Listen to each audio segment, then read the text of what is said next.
So guys, सोचो कि तुम एक 30 साल के लोंडे हो और तुम एक ब्यूटीफुल सिटी में बस यहाँ वहाँ घूम रहे होते हो। सब लोग अपना अपना काम कर रहे होते हैं, सब कुछ अच्छा जा रहा होता है। लेकिन तभी कहाँ से तो पता नहीं, लेकिन एक बिग मॉन्स्टर जो कि एक टाइटन से भी बड़ा होता है वो शहर में आ जाता है और उनका नाम काइजू मॉन्स्टर होता है और वो सिटी को तहस नहस कर रहे होते हैं। तभी सरकार के कुछ चॉपर्स और वैन्स आते हैं उन मॉन्स्टर को ख़त्म करने, और उन मॉन्स्टर को ख़त्म करने के लिए ये मिसाइल्स का यूज़ करते हैं जिससे वो मॉन्स्टर को बस थोड़ी सी चोट लग जाती है। लेकिन इन चॉपर में होते हैं एक डिवीज़न के ग्रुप जिनका नाम है थर्ड डिवीज़न ग्रुप, और उस चॉपर में से एक लड़की और उसके कुछ साथी नीचे कूद जाते हैं और वो उस मॉन्स्टर पे लेज़र गन से हमला करते जिससे वो उनका थोड़ा खून निकालने में सफल हो जाते। लेकिन इस टीम की जो मेन कैप्टन होती है वो इसके लिए अलग हथियार लेके आती है जो लेज़र रॉकेट गन होती है, और वो एक मिसाइल लॉन्च करते ही उसको वन शॉट किल कर देती है। और इसके इतने चितड़े होते हैं कि पूरी जगह खून से लाल लाल हो जाती है। और इस काइजू मॉन्स्टर की बॉडी को साफ करने के लिए यहाँ पे एक टीम आई होती है, और उस टीम के अंदर हमारा इस एनिमे का मेन कैरेक्टर भी होता है। और इन लोगों को ये काम बस 7 दिनों के अंदर करना होता है, तो ये लोग परेशान होते हैं क्योंकि इनको अभी ओवर टाइम भी करना पड़ेगा। और दूसरी तरफ हमें हीरो डिवीजन के मेंबर दिखाए जाते हैं जिनको सब लोग मिलकर चेयरअप कर रहे होते हैं। और तभी हमारा काप्पा भी उधर से गुजर रहा होता है और उसके कैप्टन को और हमारे काप्पा को दोनों को एक फ्रेम में दिखाया जाता है। तभी ये लोग काम करना चालू कर देते हैं। तभी दूसरी तरफ कुछ लोग एक गुब्बारे जैसे मसल को ऊपर ले जाते हैं और कापा उन्हें बोलता है ये तुम क्या कर रहे हो, ये बहुत ज़्यादा रिस्की हो सकता है। और तभी वो गुब्बारा फूट जाता है और उसमें से खून वाला एसिड बाहर आ जाता है। तभी कापा उधर आता है और कुछ मेडिसिन लेके उस बंदे के पैर पे लगा देता है जो कि बहुत ज़्यादा एक खतरनाक दिख रहा था यार। तभी उधर काप्पा की टीम के लीडर आते हैं और वो काप्पा को बोलते हैं तुम जाके इंटेस्टाइन की सफाई करो, यहाँ पे मत बैठो। और काप्पा के दोस्त बहुत हंस रहे होते हैं क्योंकि वो काम सबसे बेकार काम होता है जो कि काप्पा को मिला होता है। और वो लोग काप्पा को ज़बरदस्ती लेके जाते हैं काम करवाने के लिए, क्योंकि एक प्राणी की गंध सारी मची होती है इंटेस्टाइन में, इसलिए वो ज़्यादा खतरनाक होता है। इसलिए काप्पा बहुत ज़्यादा थका होता है और वो घर पे आके बस पड़ा होता है। वहाँ पे काप्पा उठ के टीवी में न्यूज़ देखता है कि मीना, एक जो कि 27 साल की है, वो अभी कैप्टन बन चुकी है पूरी एक टीम की। और एक पास के सीन में हमें पता चलता है कि काप्पा और उस टीम की कैप्टन दोनों दोस्त होते और दोनों डिसाइड करते हम मिल के काइजू मॉन्स्टर को ख़त्म करेंगे। पर अभी तक बस मीना ही हीरो अशिशियन ज्वाइन कर पाती है।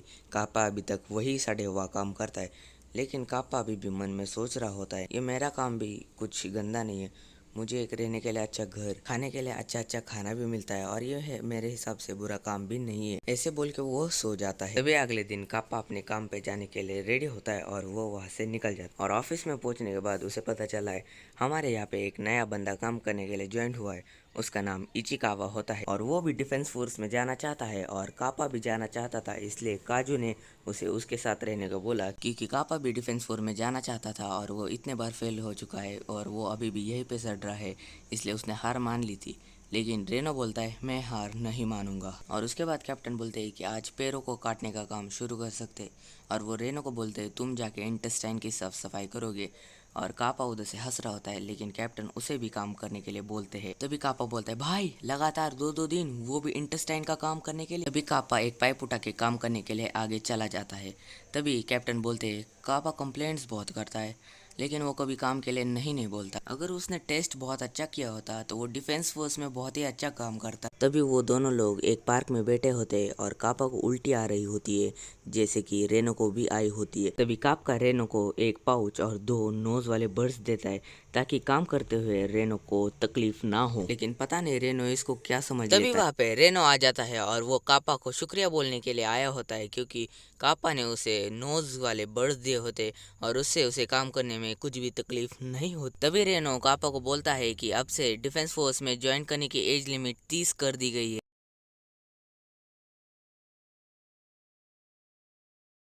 मॉन्स्टर वापस एक बार रेनो पे हमला कर देता है, लेकिन फिर से एक बार कापा उसे बचा लेता है एक किक मार के। तभी कापा रेनो से बोलता है रेनो तुम यहाँ से जितनी दूर हो सके उतनी दूर भाग जाओ और सेफ जगह पहुँचते ही मदद बुलाना। तभी रेनो बोलता है कि तुम इनसे अकेले नहीं लड़ सकते। तभी कापा बोलता है कि मेरे मरने से कोई फर्क नहीं पड़ेगा, अगर तुम्हें डिफेंस फोर्स ज्वाइन करनी है तो यहाँ रुककर जान मत गवाओ, जाओ यहाँ से। और तभी रेनो वहाँ से कापा को अकेला छोड़ के भाग जाता है।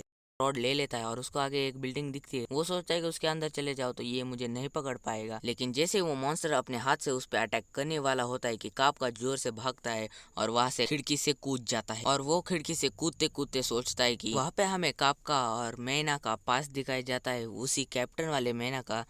वहां पे कापा आके बोलता है सब कुछ बर्बाद हो चुका है, हमारा घर, हमारे स्कूल और पूरा शहर। और कापका बोलता है कि मैं तुम्हें नहीं छोड़ूंगा काइजू, मैं गुरामान को हराने के कितने करीब था। तभी वो लड़की बोलती है तुम्हें इस बात का बुरा लग रहा है, और कापा एक छोटी सी स्माइल दे देता है। तभी हमें पता चलता है कि मैना का मीको नाम की एक बिल्ली मर चुकी होती। तभी वो दोनों एक साथ बोलते हैं कि मैं अब डिफेंस फोर्स ज्वाइन करूंगी और करूंगा। तभी कापका बोलता है क्या आप बकवास कर रही हो, तुम अभी बच्ची हो।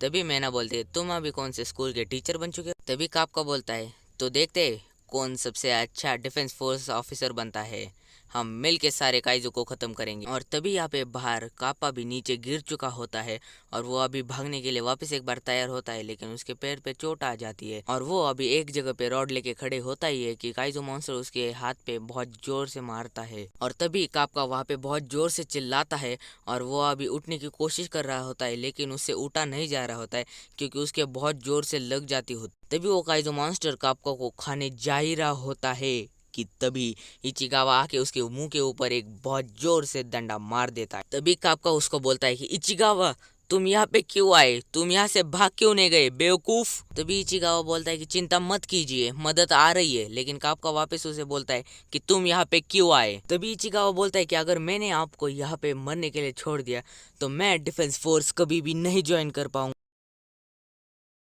तभी वो मॉन्स्टर अचानक से इचिगावा पे हमला कर देता है और इचिगावा को दूर फेंक देता है। और कापका रेंगते रेंगते हुए उसके पास जाने लगता है और उसका बहुत ज़्यादा खून निकला होता है तो उसको चलने भी नहीं आ रहा होता है।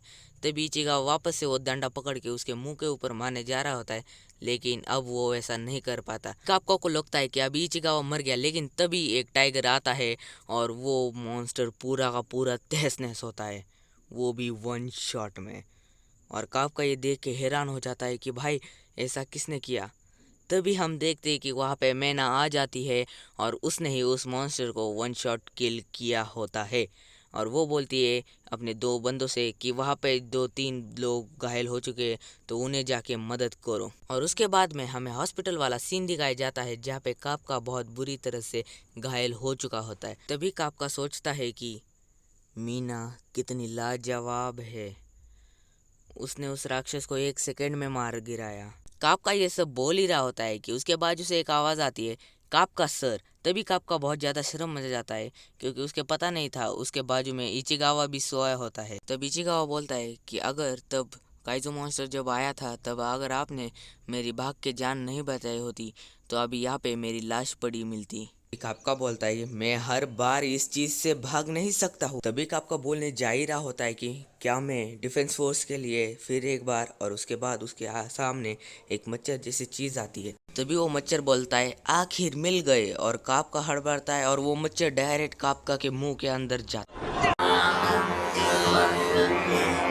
बोलता है कि आपको दर्द हो रहा है क्या। भाग के कापका के पास जाता है और हमें देखने को मिलता है वहाँ पे एक काइजू मॉन्स्टर है और वो एक ह्यूमन बॉडी जैसा है। जैसे ही कापका रेनो के तरफ देखते शीशे में देखता है वो दोनों एक साथ इतने कि वो चिल्ला पड़ते हैं। और तभी वहाँ से एक बुढ़ा आदमी गुजरता है और वो इतना ज़्यादा डर जाता है कि वो जल्दी से जल्दी डिफेंस फोर्स में कॉल करता है और इचिगावा बोलता है भागो। और हमें एक पास्ट का सीन दिखाया जाता है जहाँ पे कापका बोलता है कि जब भी कोई काइजू सामने आए सबसे पहले उसके पैर पे टारगेट करो ताकि वो हिल ना पाए। क्यों, मैंने सही कहा ना। और तब मीना बोलती है मुझे डर लगता है। तब कापका बोलता है किस चीज़ का। और तब मीना बोलता है जब कभी भी इतने बड़े काइजू से लड़ने का ख्याल आता है तब। और तब कापका मीना के सिर के ऊपर हाथ रखता है और बोलता है कि तुम घबराओ मत, जब भी तुम्हें डर लगेगा मैं तुम्हारे साथ खड़ा रहूँगा। तभी हमें मीना एक बाथटब में नहाती हुई दिखती है और वो एक खूबसूरत नज़ारे के साथ एक बाथटब में नहाते हुए बोलती है झूठा कहीं का। और हमें पता चलता है ये पास्ट की यादें मीना की थी।